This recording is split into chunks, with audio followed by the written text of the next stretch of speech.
2004 ആവർത്തനം, അതാണ് ഇത്തവണ ലോക്സഭാ തെരഞ്ഞെടുപ്പ്. അന്ന് സംഘപരിവാർ ശക്തികളെ മാറ്റി നിർത്തി UPA ഭരണം ഉറപ്പാക്കിയത് ഇടതുപക്ഷത്തിന്റെ പിന്തുണ കൊണ്ടായിരുന്നു.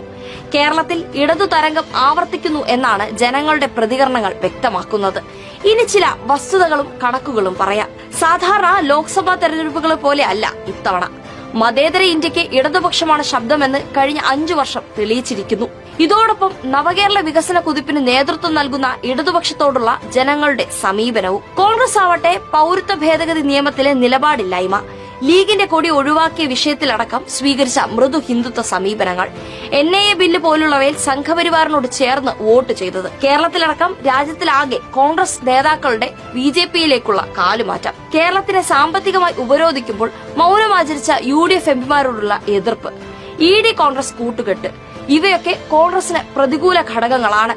വിവിധ സാമൂഹ്യ സാമുദായിക സംഘടനകളുടെ ഇടതുപക്ഷത്തോടുള്ള പരസ്യ പിന്തുണ വൻ വിജയം നേടുമെന്നതിന്റെ സൂചനയുമാണ്.